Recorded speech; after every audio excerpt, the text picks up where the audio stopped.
네, 안녕하세요.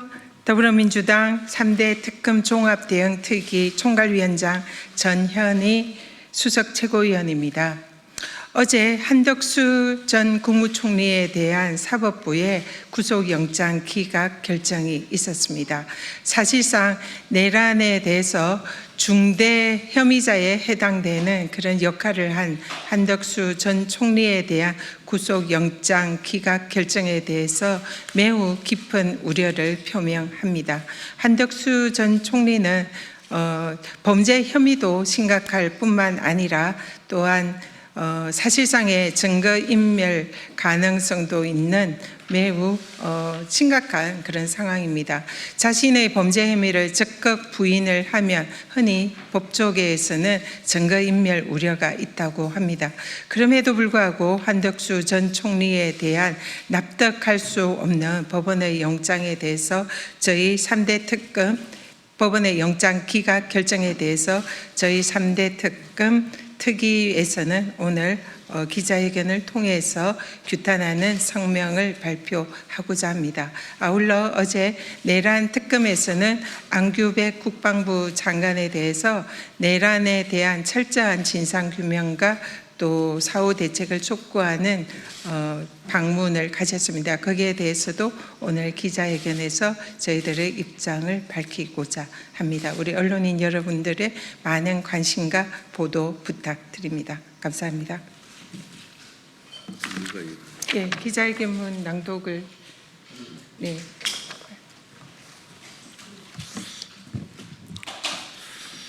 법원은 한덕수 전 국무총리 구속영장 기각으로 인한 국민적 분노를 직시해야 합니다. 더불어민주당 3대 특검 종합대응특별위원회는 이번 법원의 기각 결정을 깊이 우려합니다.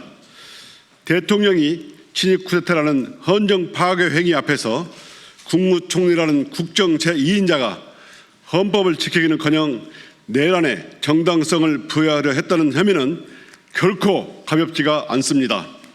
그럼에도 법원은 위증과 증거인멸 우려가 농후한 피의자에 대해 영장을 기각했습니다. 국민 눈높이에서 도저히 납득할 수가 없는 결정입니다.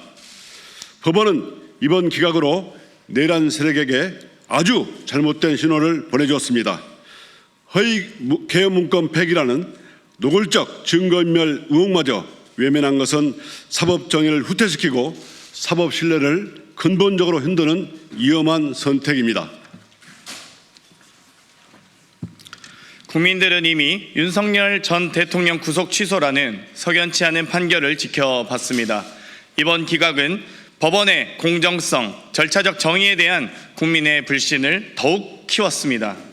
법원의 권위는 투명성과 공정성에서 나옵니다.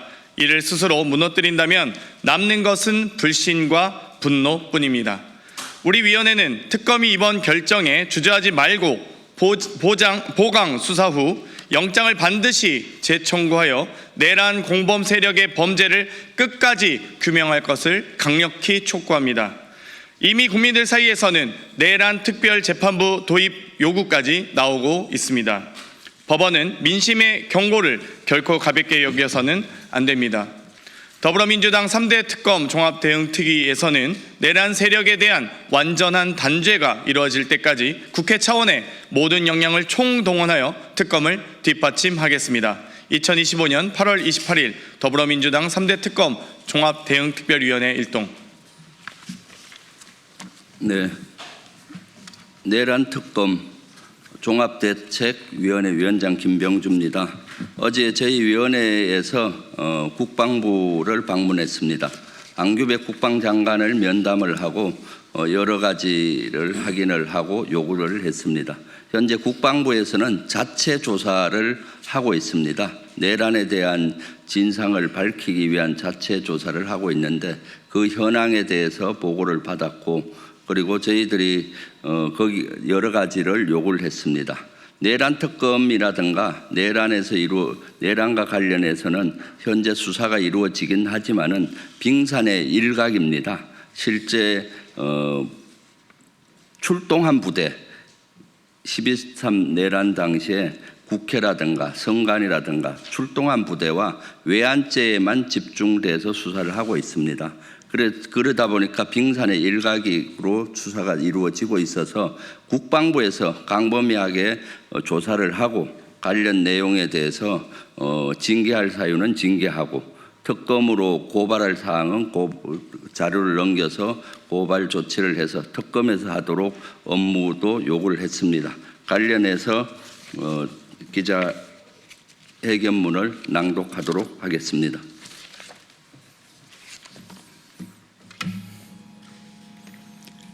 내란 특검 대응 TF의 이현희 의원입니다. 존경하는 국민 여러분, 내란 특검이 12.3 내란의 실체 규명을 위해 최선을 다하고 있으나 상명하복 군 조직 특성과 사건 발생 9개월이라는 시간 동안 군의 광범위한 증거 인멸로 인해 사건의 핵심에 도달하지 못하고 있습니다. 국민이 반드시 알아야 할 핵심 사항은 다음과 같습니다. 첫 번째, 윤석열과 김영현, 여인영과 노상원 일당이 언제부터 비상계엄 음모를 세웠고 언제부터 본격적인 준비에 나섰는가. 둘째, 윤석열, 김영현, 여인영, 노상원은 비상계엄을 통해 무엇을 얻고자 했는가. 즉, 그 최종 목적이 무엇이었는가.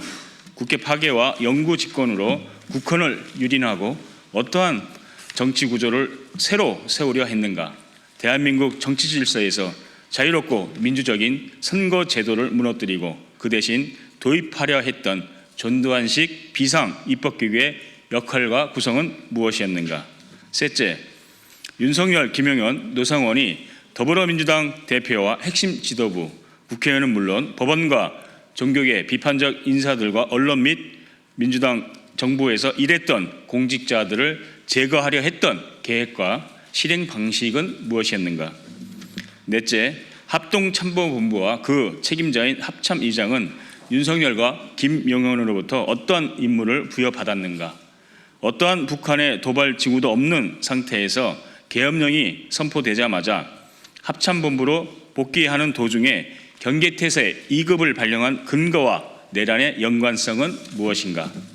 다섯째, 비상계엄이 최소 2023년 12월부터 논의되기 시작한 바 2023년 말에 진급한 군 장성들과 국방부 주요 지휘자들이 계엄 준비 및 실행에 가담한 실체는 제대로 파헤쳐지고 있는가. 여섯째, 지난해 6월 4일 실시된 9.19 남북군사 합의 효력 정지와 확성기 설치 이후 다방면에서 진행된 대북 군사행위의 전모는 무엇인가. 각종 서해상 포사격 훈련, 군사분계선 이남에서 아파치 헬기 작전, 10여 차례에 달하는 무인기 평양 진입 작전, 오물풍선 원점 타격 계획과 그 목적에 대한 충분한 수사는 이루어졌는가. 외환 유치를 위한 무분별한 행위가 정보사령부의 대북 접촉으로 이어졌다는 정황이 있음에도 불구하고 과연 제대로 수사가 진행되고 있는가. 여덟째, 2차 내란을 기도한 윤석열과 공동전범들에 대한 수사를 방해하기 위한 검찰과 법원의 행위에 대한 진실규명은 이루어지고 있는가. 아홉째, 사건 전모를 밝히는 데 핵심인 노상원 수첩과 관련한 대질신문 등 수사가 원활하게 진행되고 있는가. 열 번째, 계엄 당일 김영현 국방장관은 전군 주요 지휘관 회의에서 지구 지역 계엄사 화상회의 준비를 지시했다. 전국의 모든 행정권과 사법권을 장악하겠다는 의도로 볼 수 있다. 실제 계엄사령부 산하 3개 지구 계엄사령부와 25개 지역 계엄사령부는 상황실을 설치 중이었거나 설치를 준비했다. 그야말로 행정부와 사법부를 모두 군이 통제하는 군정 통치를 하려고 했다.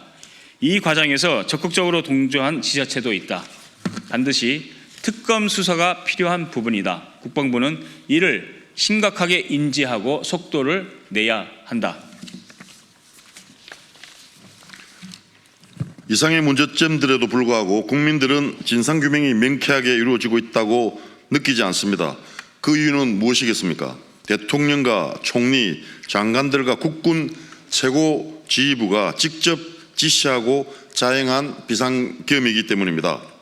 특검이 아무리 출중한 능력을 갖췄다고 하더라도 사건 발생 9개월 동안 자행된 조직적이고 체계적인 증거인멸과 말 맞추기가 광범위하게 이루어진 만큼 국방부의 자체 조사와 감찰이 무엇보다 시급합니다.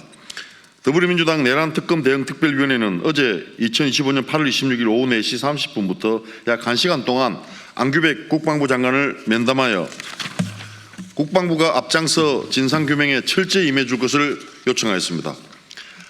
안규백 장관은 과거 5.16 12.12 사태와 5.18 민주화 운동의 진상이 제대로 규명되지 않고 책임자에 대한 처벌도 또한 충분히 이루어지지 않았기 때문에 결국 12.3 내란이 발생했다고 진단하였습니다. 이에 국방부는 지난 8월 19일부터 국방조사본부와 국방부 감찰실을 중심으로 2, 3일씩 분야별 조사를 진행해 9월 말까지 마무리하겠다고 밝혔습니다. 다만 일부에서는 조사가 미진할 것이라는 지적을 내놓고 있습니다. 특별감찰반의 규모가 20여 명에 불과한 데다 조사의 철저함을 담보하기 위한 외부 전문가들의 참여가 이루어지지 않고 있기 때문입니다. 결국 이러한 한계로 인해 면죄부만 주는 조사로 끝날 수 있다는 우려가 커지고 있습니다. 장관이 직접 조사를 지휘한다고 하지만 합참의장, 지상작전사령관, 각 군 지휘관들이 뒷짐진 채 증거인멸에 몰두하는 건 아닌지 의심이 듭니다. 조사의 공정성과 정확성을 기대하기 어렵습니다. 그것의 한 예가 바로 연합연습 기간 중 원천희 정보본부장의 도저히 이해할 수 없는 근무지 이탈 행동입니다. 2024년 12월 2일 오전 10시 30분부터 11시 10분까지 김용현에게 문상호 정보사령관이 계엄에 대해 보고하는 자리에 원천희 정보본부장, 박진영 정보부장이 함께 있었습니다. 이번 주 초 이 사실이 알려지자 원천희 정보본부장은 2025년 8월 25일 월요일 오후 2시에 열린 국회 국방위원회에 출석하지 않았습니다. 원천희 정보본부장은 불출석 사유로 이승호 합참작전본부장과 공동으로 합참에서 을지연습을 통제 중인데 이승호 합참작전본부장이 직무정지 상태이기 때문에 자신이 을지연습 지휘를 위해 작전 통제실을 지켜야 한다고 밝혔습니다. 그러나 국회 국방위가 열리는 그 시각 원천희 정보본부장은 용산 작전 통제실에 있지 않았습니다. 오히려 경기 남부 지역에 있는 정보 관련 다른 사령부를 찾아가 중한파로 분류되는 사령관을 만나고 있었습니다.